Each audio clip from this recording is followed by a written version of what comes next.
जब ये बंदा एकेडमी के हॉल में उठता है तो इसे बिल्कुल आइडिया नहीं होता कि वो यहाँ कैसे पहुंचा और ये लोग जो उसके आसपास हैं वो कौन है। तभी उसे याद आता है ये सब उस लेटर की वजह से है। बस थोड़ी देर पहले ही वो अपने कमरे में चिल कर रहा था और गेम्स खेल रहा था जब अचानक किसी ने उसके दरवाजे पर नॉक किया। एक रैंडम डिलीवरी बॉय उसे एक पैकेज देता है जो उसने बिल्कुल ऑर्डर नहीं किया था और एक बेवकूफ की तरह शाओलिन उसे तुरंत खोल देता है। जैसे ही वो खोलता है वो किसी अनजान डायमेंशन में खींच लिया जाता है। पता चलता है कि वो पैकेज असल में एक एडमिशन लेटर था डॉन एकेडमी के लिए, और इस तरह शाओलिन अब किसी दूसरी दुनिया की मैजिकल एकेडमी में फंस गया है या स्टाइल पॉइंट्स के लिए खेती कर रहा है। उसका इंस्ट्रक्टर उसका स्वागत करता है जबकि बाकी लोग भी उतने ही कंफ्यूज्ड हैं। खुद को इंट्रोड्यूस करने के लिए ये आदमी उन्हें लगभग सुशी की तरह काटने वाला था और फिर सबको अपना मुंह बंद रखने को कहता है। सबसे पहले उन्हें एक पोटेंशियल असेसमेंट टेस्ट देना होगा। ये उनकी एबिलिटीज को इवैल्यूएट करने जैसा है, और जहां कुछ लड़कों को 32 पॉइंट्स तक मिलते हैं, हमारा लड़का भी काचा गॉड्स की नजरों में खटकाता है और आखिरकार सिर्फ 9 पॉइंट्स ला पाता है। ये इस प्लेनेट का सबसे वाहियात स्कोर है जिसने हमारे बंदे को एक और लूजर का टैग दे दिया। अपनी पूरी जिंदगी इसने सिर्फ लूजर शब्द ही सुना है, जो उन सभी लोगों की तरफ से उसे तंग करता रहा जिन्हें वो प्यार करता था। वो पक चुका है और इस घटिया लेबल को हमेशा के लिए बदलना चाहता है। शाओलिन चिप छीन लेता है और चिल्लाता है कि वो खुद को साबित करेगा।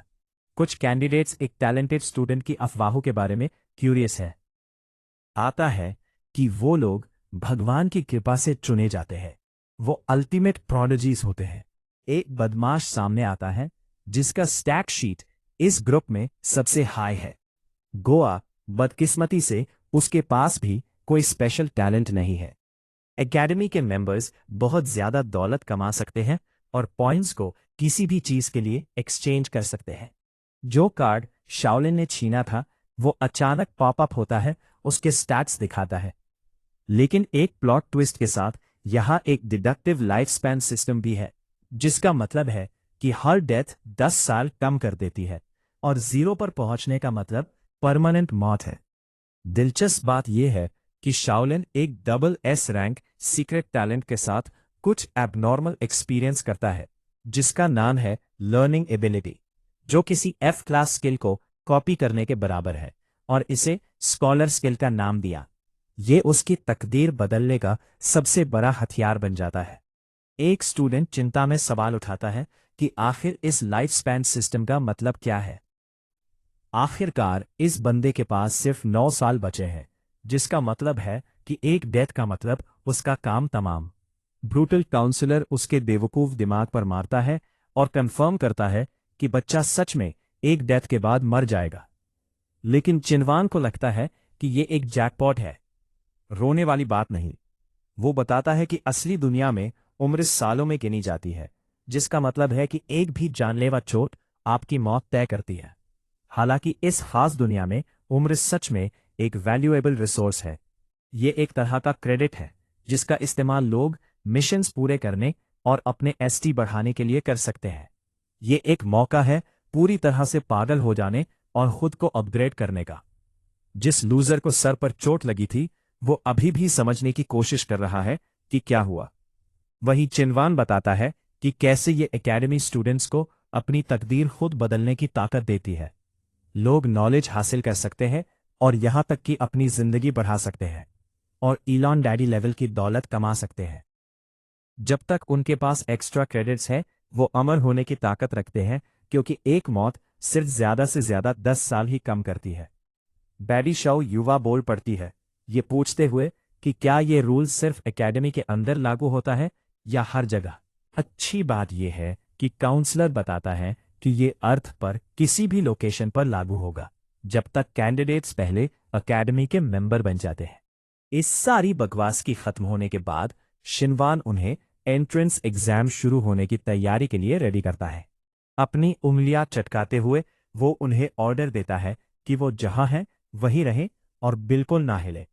ट्रांसमिशन टेलीपोर्टेशन सीक्वेंस का काउंटडाउन 3 से शुरू होने की कंफर्म करती है। हर स्टूडेंट, जिसमें हमारा लड़का भी शामिल है, अपने ही डर का सामना कर रहा है। और जैसे ही घड़ी में 1 बजता है, कैंडिडेट्स हॉल से गायब हो जाते हैं और पीछे सिर्फ काउंसलर रह जाता है।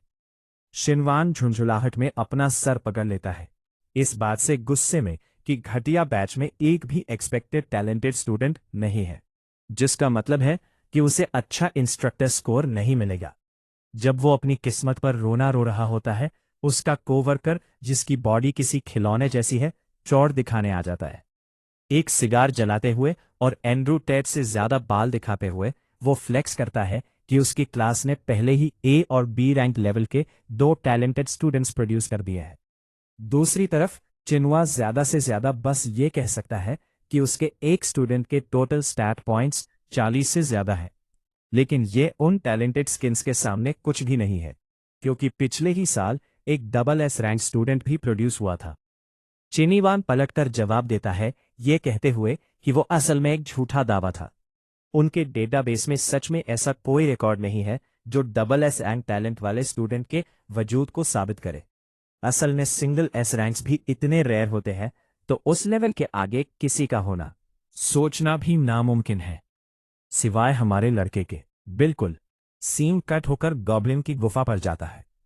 दूसरे शब्दों में एग्जाम साइट, जहां सभी कैंडिडेट्स इकट्ठा हुए हैं, उस बर्दाश्त ना होने वाली सड़ी हुई बदबू पर कमेंट करते हुए वह जल्दी से अपनी नाक ढक लेते हैं, इससे पहले कि उनके ठीक सामने एक मैसेज पॉपअप हो। नोटिफिकेशन उनके टास्क को आउटलाइन करती है कि उन्हें 60 मिनट के अंदर जंगल से बच निकलना है और सेफ जोन तक पहुंचना है, जिसमें गॉब्लिन किंग और 5 गॉब्लिन्स को मारने का एक एक्स्ट्रा टास्क भी है।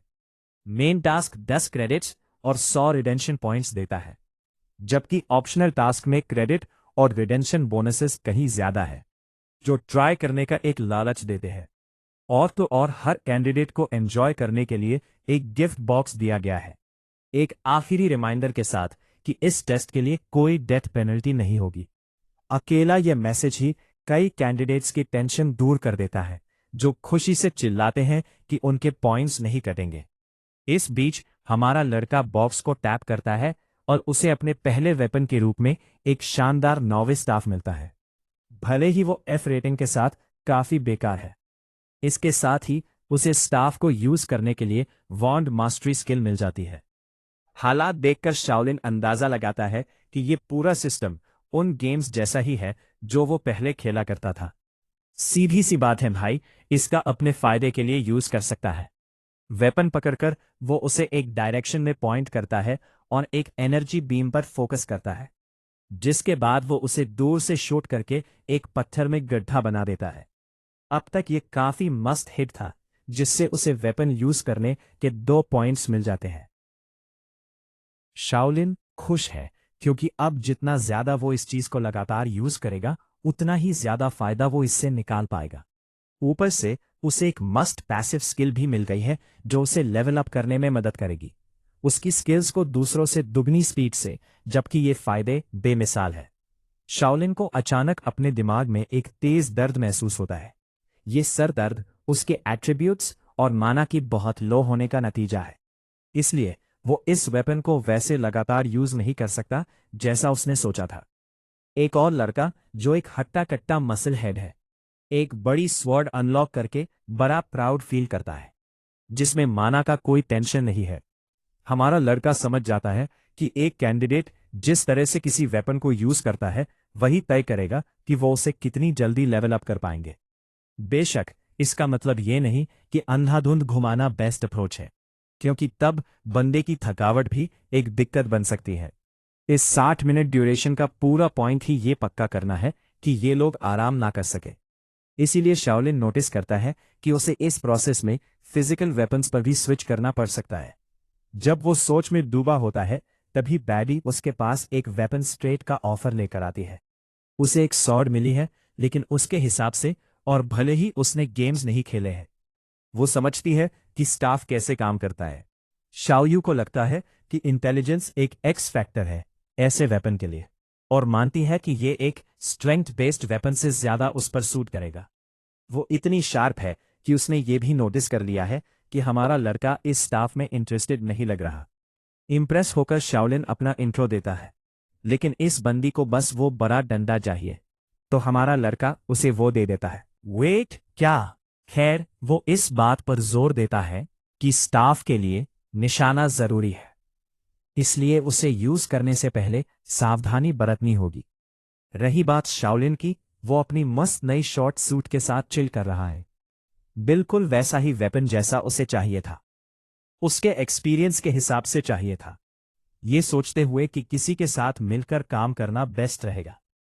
वही बंदा कॉन्फिडेंटली उस डैडी से पूछता है कि क्या वो उसके साथ टीम करना चाहेगी। लेकिन इससे पहले कि वो कुछ करता, वो हट्टा कट्टा बेवकूफ आ जाता है और उस पर हावी होते हुए वही सेम ऑफर देता है। ये बड़ा लड़का श्याओ के स्टैट से इम्प्रेस है और रेकमेंड करता है कि वो मैक्सिमम सक्सेस के लिए उसके साथ टीम बनाए। यहां तक कि वो पतले दुबले बच्चे शाओलिन को एक कचरा टीममेट बोलकर उसकी बेइज्जती भी करता है। हमारा लड़का थोड़ा चिढ़ जाता है, जबकि वो सिचुएशन को लाइटली ले रहा था। एनालाइज करती है और सीधा उसके मुंह पर इस आदमी को रिजेक्ट कर देती है।